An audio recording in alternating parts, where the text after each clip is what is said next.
بسم اللہ الرحمن الرحیم۔ السلام علیکم پیارے دوستو، آج کی اس ویڈیو میں ہم آپ کو اللہ کے پیارے نبی حضرت محمد مصطفیٰ صلی اللہ تعالی علیہ وسلم کا بچپن سے لے کر جوانی تک کا پورا واقعہ بتانے والے ہیں، جس کو سن کر آپ سبھی کا دل خوش ہو جائے گا۔ آپ اس کو آخر تک ضرور دیکھیں۔ اور دوستو شروع کرتے ہیں۔ دوستو، سب سے پہلے عرب میں قبیلائی سنسکرتی کا جاہلانہ رواج تھا، یعنی ہر قبیلے کا اپنا اپنا دھرم تھا، اپنا اپنا مذہب تھا، اور ان سب کے دیوی دیوتا بھی الگ الگ ہی تھے۔ کوئی مورتی کی پوجا کرتا تھا تو کوئی آگ کی۔ یہودیوں اور عیسائیوں کے قبیلے تھے، اور وہ بھی مذہب کے بگاڑ کے شکار تھے۔ اس وقت لوگ اللہ کو چھوڑ کر انسانوں اور پیڑ پہاڑوں کی پوجا کرنے میں لگے ہوئے تھے۔ پورے عرب میں ہنسا کا بول بالا تھا۔ عورتیں اور بچے محفوظ نہیں تھے۔ لوگوں کی جان اور مال کی سرکشا کی کوئی گارنٹی نہیں تھی۔ اس اندھیرے دور سے دنیا کو باہر نکالنے کے لیے اللہ نے حضرت محمد مصطفیٰ صلی اللہ تعالی علیہ وسلم کو اپنا پیغمبر بنا کر اس دنیا میں بھیجا۔ دوستو، حضور صلی اللہ تعالی علیہ وسلم 12 ربیع الاول 571 عیسوی کو پیر کے دن اور صبح صادق کے وقت مکہ میں پیدا ہوئے۔ آپ کے پیدا ہوتے ہی آپ کے دادا عبد المطلب آپ کو گود میں اٹھا کر کعبہ شریف میں لے گئے، آپ کے لیے دعائیں کی اور آپ کا نام رکھا محمد۔ پوتے کی پیدائش کی خوشی میں آپ کے دادا نے 7ویں دن اپنے قبیلے کے لوگوں کو دعوت دی۔ لوگوں نے آ کر آپ کے دادا سے پوچھا کہ آپ نے ان کا نام محمد کیوں رکھا ہے؟ تو آپ کے دادا نے جواب دیا کہ میں چاہتا ہوں کہ میرے پوتے پر اسلام کا اثر پڑے، اور آپ کی والدہ سیدہ امینہ نے آپ کا نام احمد رکھا۔ دوستو، پیغمبر حضرت محمد مصطفیٰ صلی اللہ تعالی علیہ وسلم جب پیدا ہوئے تو آپ کی ختنہ پہلے سے ہی کی ہوئی تھی۔ آپ کی آنکھوں میں سرما بھی لگا ہوا تھا اور آپ کا تمام بدن پاکیزہ تھا۔ جب آپ کے دادا عبد المطلب نے اپنے پوتے کو ختنہ شدہ اور ناک کٹا ہوا پایا تو وہ بہت زیادہ خوش ہوئے اور فرمایا کہ میرا پوتا بڑی نرالی اور بڑی شان والا ہوگا۔ اور یہی نہیں، جب آپ صلی اللہ تعالی علیہ وسلم پیدا ہوئے تو آپ کی مٹھی مبارک بھی بند تھی، مگر شہادت والی انگلی آسمان کی طرف اٹھی ہوئی تھی، اور ایسا لگ رہا تھا جیسے خدا کی وحدانیت کا اقرار کر رہی ہے۔ دوستو، جب حضرت محمد صلی اللہ تعالی علیہ وسلم پیدا ہوئے تو اس وقت عرب میں یہ رواج ہوا کرتا تھا کہ شہر کے بڑے لوگ اپنے بچوں کو دودھ پلوانے کے لیے اور پلنے بڑھنے کے لیے گاؤں دیہاتوں میں بھیج دیا کرتے تھے، تاکہ گاؤں دیہات کی کھلی ہوا میں رہ کر ان کا بچہ خوب صحت مند بنے۔ کیونکہ دوستو، اس زمانے میں گاؤں دیہات کا موسم شہروں کے مقابلے زیادہ صاف ستھرا اور زیادہ اچھا ہوا کرتا تھا۔ اسی وجہ سے گاؤں دیہات میں پلے بچے زیادہ صحت مند اور موٹے تازے ہوا کرتے تھے۔ دوستو، اسی رواج کے مطابق پیغمبر حضرت محمد صلی اللہ تعالی علیہ وسلم کو بھی مکہ سے دور طائف کے قریب ایک علاقہ ہے جس کو بنی سعد قبیلہ کہا جاتا ہے، وہاں لے جایا گیا اور ایک دائی کو سونپ دیا گیا جس کا نام دائی حلیمہ تھا، اور وہ بنی سعد قبیلے سے تھی، اسی لیے ان کو حلیمہ سعدیہ بھی کہا جاتا ہے۔ دوستو، اس کے 2 بڑے مقصد تاریخ کی کتابوں میں لکھے گئے ہیں۔ پہلا مقصد تو یہ تھا کہ اس وقت لوگ شہر کی آب و ہوا سے ہٹ کر دیہات کی اچھی اور تازی ہوا میں اپنے بچوں کو بھیجتے تھے تاکہ وہ اچھے صحت مند ہو جائے، اور اسی کے ساتھ دوسرا مقصد یہ تھا کہ وہ ان کے ساتھ رہ کر اچھی طرح سے عربی زبان بھی سیکھ لے۔ ان دونوں مقصد کے لیے شہر کے لوگ اپنے بچوں کو پلنے بڑھنے کے لیے گاؤں دیہاتوں میں بھیجا کرتے تھے۔ دوستو، دائی حلیمہ بہت غریب گھرانے سے تھی، اسی لیے انہوں نے آپ صلی اللہ تعالی علیہ وسلم کی پرورش کا بیڑا اٹھایا، یہ سوچ کر کہ 2 سال ان کی پرورش کروں گی تو اس کے بدلے میں مجھے کچھ مال مل جائے گا تاکہ اس سے اس کی زندگی کا گزر بسر اچھی طرح سے ہو سکے۔ دوستو، جیسے ہی حضرت آمینہ نے اپنے پیارے بیٹے حضرت محمد صلی اللہ تعالی علیہ وسلم کو دائی حلیمہ کے حوالے کیا، اور جو ہی دائی حلیمہ نے آپ صلی اللہ تعالی علیہ وسلم کو اپنی گود میں اٹھایا تو اسی وقت سے دائی حلیمہ کی زندگی میں رحمت اور برکت ہونا شروع ہو گئی۔ دوستو، اس وقت عربوں میں یہ رواج تھا کہ بچے کی پرورش کا ذمہ 2 سال کا ہوا کرتا تھا اور ہر 6 مہینے کے بعد بچے کو اس کے گھر والوں سے ملانا ہوتا تھا۔ اسی رواج کے مطابق دائی حلیمہ بھی 6 مہینے کے بعد پیغمبر حضرت محمد صلی اللہ تعالی علیہ وسلم کو ان کی ماں سے ملانے کے لیے مکہ پہنچی۔ ان کے ساتھ ان کا شوہر حارث اور ان کا ایک چھوٹا بچہ بھی تھا جو ان کی گود میں تھا۔ وہ بچہ بھوک سے رو رہا تھا کیونکہ حلیمہ بہت کمزور تھی اور کھانے پینے کی کمی بھی تھی۔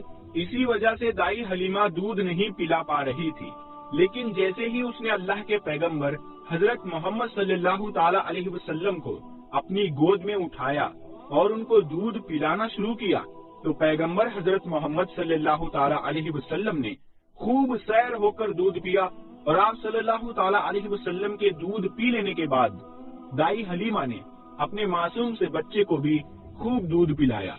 یہ دیکھ کر حلیمہ پریشان ہو گئی کہ یہ کیا معاملہ ہوا۔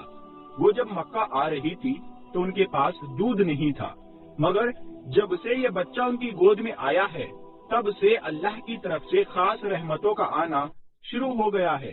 دوستو، اس کے بعد دائی حلیمہ اپنے شوہر حارث اور اپنے بچے اور پیغمبر حضرت محمد صلی اللہ تعالی علیہ وسلم کے ساتھ ایک دبلی پتلی سی اونٹنی پر سوار ہو گئی۔ وہ اونٹنی جب بنی سعد قبیلے سے نکل کر مکہ کی طرف آئی تھی تو وہ بہت ہی سستی سے چلتی ہوئی مکہ پہنچی تھی، کیونکہ وہ بہت کمزور ہو چکی تھی، کیونکہ خود جب دائی حلیمہ غریب گھرانے سے تھی، ان کے پاس کچھ کھانے کے لیے صحیح سے نہیں تھا، تو ان کی اونٹنی کو بھی وہ ٹھیک سے نہیں کھلا پا رہی تھی، تو اسی لیے ان کی اونٹنی بہت زیادہ کمزور ہو چکی تھی۔ لیکن اب معاملہ یہ ہوا کہ دائی حلیمہ کی اونٹنی سب سے آگے چل رہی تھی۔ دائی حلیمہ کی سہیلیوں نے اپنی آنکھوں سے دیکھا کہ دائی حلیمہ کی یہ وہی اونٹنی تھی جو مکہ میں بڑی سستی سے آئی تھی۔ اب اس اونٹنی کو آخر کیا ہو گیا کہ وہ اب بڑی رفتار سے چل رہی تھی۔ دوستو، یہ نظارہ دیکھ کر دائی حلیمہ کی سہیلیاں کہنے لگی، حلیمہ ہم پر رحم کرو، دھیرے چلو، کیا یہ وہی اونٹنی ہے جس پر تم مکہ آئی تھی؟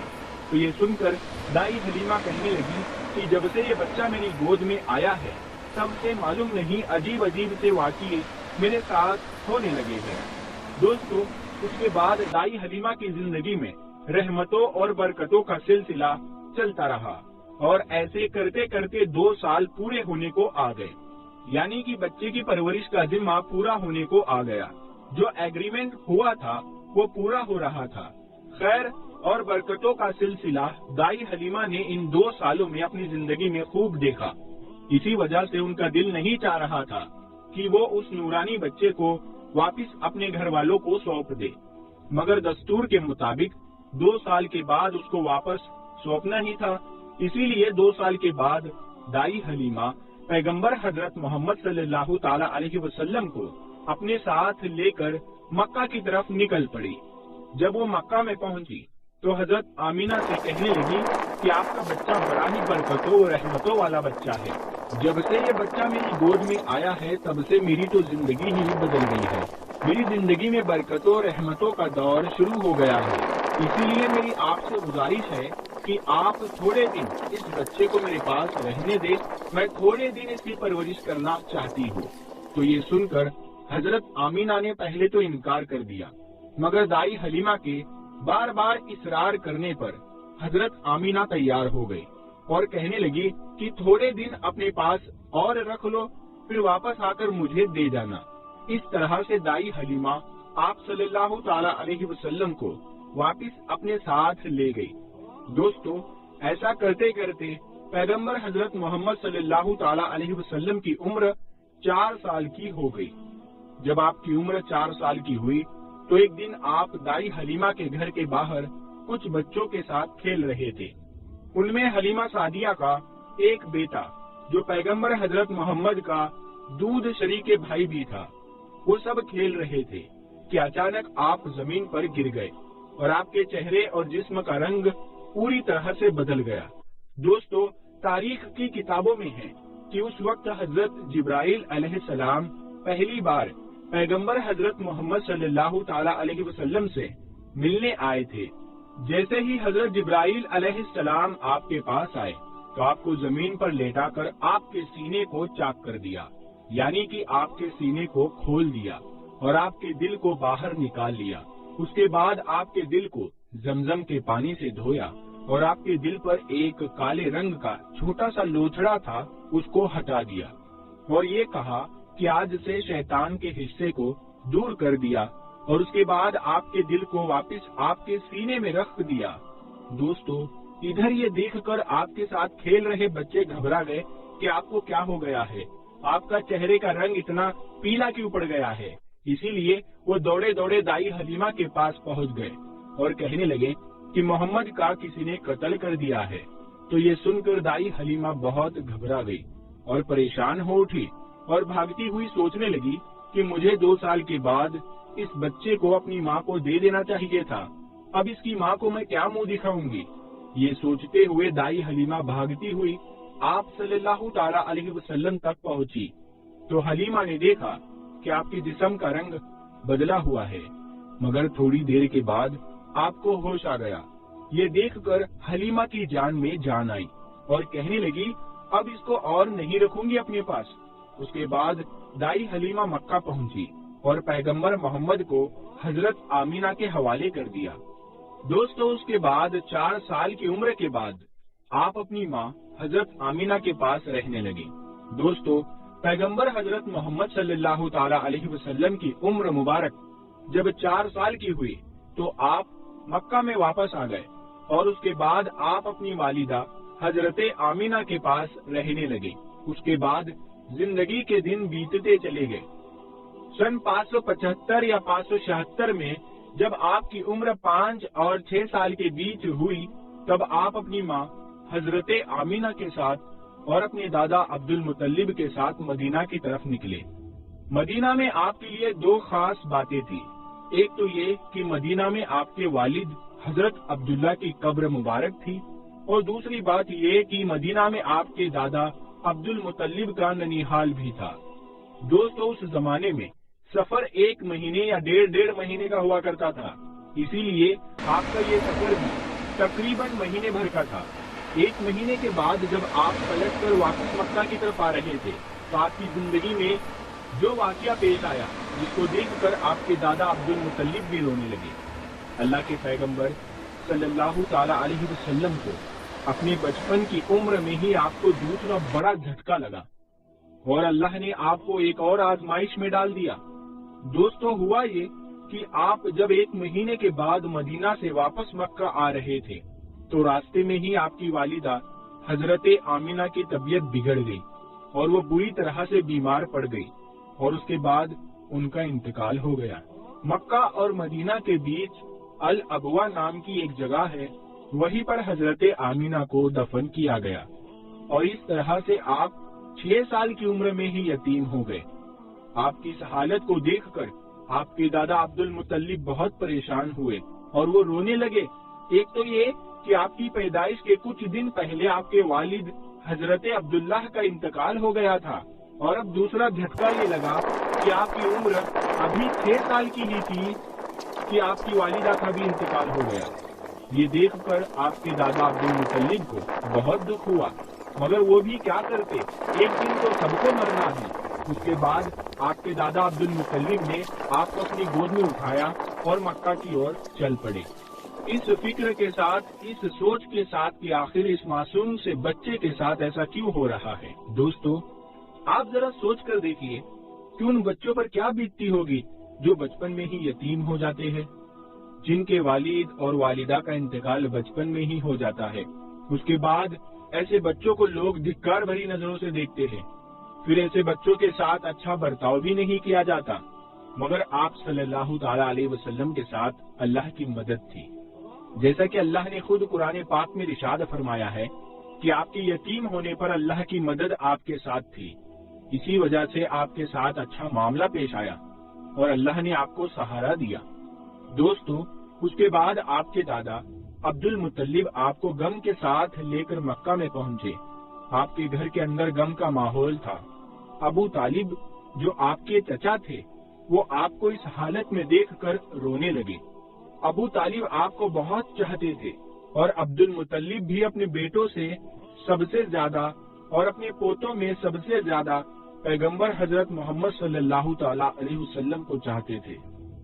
پیارے دوستو، ہم آپ کو بتا دیں کہ عبد المطلب وہ شخص تھے جو قریش کے بہت بڑے سردار تھے۔ ان کی لوگ سب سے زیادہ عزت کیا کرتے تھے۔ کعبہ کی چھاؤں میں ان کے لیے ایک خاص فرش بچھایا جاتا جس پر صرف وہ اکیلے بیٹھتے تھے، کسی دوسرے کو اس پر بیٹھنے کی اجازت نہیں ہوتی تھی۔ اللہ کے پیغمبر حضرت محمد صلی اللہ تعالی علیہ وسلم ابھی چھوٹے تھے، کھیلتے کھیلتے وہاں پر آ جایا کرتے تھے اور آ کر اس پر بیٹھ جایا کرتے تھے، اور حضرت عبد المطلب کے ساتھ ہی آگے آتے تاکہ ان کو اٹھا کر وہاں سے الگ بٹھا دیا جائے، لیکن عبد المطلب ان کو روکتے تھے اور کہتے تھے کہ یہ میرا پوتا ہے اور اسے بیٹھنے دو۔ پھر آپ کے دادا آپ کے سر پر اور آپ کی پیٹھ پر ہاتھ پھیرتے اور آپ کو اپنے پاس بٹھا لیتے تھے۔ دوستو، کہنے کا مطلب یہ ہے کہ آپ کے دادا عبد المطلب کے دل میں آپ کے لیے محبت کوٹ کوٹ کر بھری ہوئی تھی۔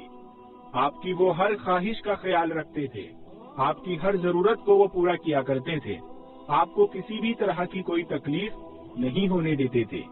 وہ ہمیشہ آپ کو اپنے ساتھ رکھتے، اپنے ساتھ میں گھماتے پھراتے اور ہمیشہ آپ کو خوش رکھتے۔ دوستو، ایسا کرتے دن بیتتے چلے گئے۔ اب آپ کی عمر مبارک 8 سال کی ہو گئی، مگر سوچئے اللہ کے نبی نے کیسی کیسی آزمائشوں سے گزر کر اپنی زندگی کا سفر پورا کیا۔ اب آپ کی عمر مبارک 8 سال 2 مہینے اور 10 دن کی ہوئی تو ایک دن اچانک آپ کے دادا عبد المطلب کا بھی انتقال ہو گیا۔ مرتے وقت آپ کے دادا نے آپ کی پرورش کا ذمہ ابو طالب کو سونپ دیا۔ ابو طالب آپ کے سگے چچا تھے۔ دوستو، ذرا سوچئے اس بچے پر کیا گزرتی ہوگی جس کے بچپن میں نہ تو ماں کا ساتھ ہوتا ہے اور نہ ہی باپ کا ساتھ، ایک دادا کا سہارا ہوتا ہے، وہ بھی چلا جاتا ہے۔ اس کے بعد آپ کی پرورش کا ذمہ آپ کے چچا ابو طالب اٹھاتے ہیں۔ دوستو، اس کے بعد ابو طالب نے آپ کو سہارا دیا، آپ کی ہر طرح سے حفاظت کی، آپ کی دشمنوں سے، تلوار سے، ہر طرح سے آپ کو محفوظ رکھا اور آخری سانس تک آپ کی مدد کرتے رہے۔ حالانکہ ابو طالب پیسے والے نہیں تھے، پھر بھی آپ کو کسی بھی بات کی کمی محسوس نہیں ہونے دی۔ آپ جس بھی چیز کی خواہش کرتے تھے آپ وہ پوری کر دیتے تھے۔ پیارے دوستو، اس کے بعد دن بیتتے چلے گئے۔ ابو طالب جب بھی کسی سفر پر جاتے تو آپ پیغمبر حضرت محمد صلی اللہ تعالی علیہ وسلم کو اپنے ساتھ لے کر جاتے، کیونکہ اس زمانے میں سفر بہت لمبا ہوا کرتا تھا، 1-1.5 مہینے کا سفر ہوتا تھا، اور ابو طالب نہیں چاہتے تھے کہ یہ معصوم سا بچہ جس کے نہ والد نہ والدہ کا سہارا ہے، نہ کوئی دادا کا سہارا ہے، اس کو کسی اور کے بھروسے چھوڑ کر نہیں جانا چاہیے۔ تو دوستو، ایک بار ابو طالب اپنے قافلے کے ساتھ ملک شام کی طرف تجارت کے لیے روانہ ہوئے۔ یاد رکھے، پہلے عرب میں جو لوگ تھے، خاص کر کے قریش کے لوگوں کا امپورٹ ایکسپورٹ کا بزنس تھا، یعنی کہ وہ ایک جگہ سے سامان خریدتے اور دوسری جگہ پر لے جا کر اس کو بیچ دیتے۔ اس طرح سے وہ لوگ سامان کی خرید فروخت کیا کرتے تھے۔ اسی کام کے سلسلے میں ابو طالب اپنے قافلے کے ساتھ ملک شام کی طرف نکلے۔ ساتھ میں آپ نے پیغمبر حضرت محمد صلی اللہ تعالی علیہ وسلم کو لے لیا اور آپ کو ایک اونٹنی پر سوار کر دیا۔ ابو طالب کا جب یہ قافلہ ملک شام کے بارڈر پر پہنچا تو ان کو رات وہیں پر ہو چکی تھی، اسی لیے انہوں نے وہیں پر اپنا پڑاؤ ڈال لیا تاکہ وہ وہیں پر رات گزار سکے اور اپنی تھکان کو دور کر سکے۔ دوستو، ہم آپ کو بتا دیں کہ اس زمانے میں راہب ہوا کرتے تھے جو ایک جگہ سے دوسری جگہ پیدل جایا کرتے تھے۔ اس زمانے میں ایک عیسائی راہب تھا، یعنی کہ کرسچن راہب تھا، جو لوگوں کی رہنمائی کرتا تھا۔ وہ کبھی اپنے گھر سے باہر نہیں نکلتا تھا، یعنی کہ وہ ہمیشہ اپنے گھر کے اندر ہی رہتا تھا۔ جب اس کو کہیں جانا ہوتا تبھی وہ باہر نکلتا، لیکن جب اس کو معلوم چلا کہ ان کے سامنے کسی نے پڑاؤ ڈالا ہے تو وہ دوڑتا ہوا ان کے پاس آیا اور پیغمبر حضرت محمد صلی اللہ تعالی علیہ وسلم کو لے لیا اور ابو طالب سے کہنے لگا کہ یہ بچہ ساری دنیا کا سردار بن کر آیا ہے۔ اس کی یہ ساری بات سن کر ابو طالب حیران ہوئے اور پوچھنے لگے کہ تمہیں یہ کیسے پتا، تم کو کس نے بتایا ہے کہ یہ بچہ ساری دنیا کا سردار بن کر آیا ہے؟ تو اس راہب نے کہا کہ جب تم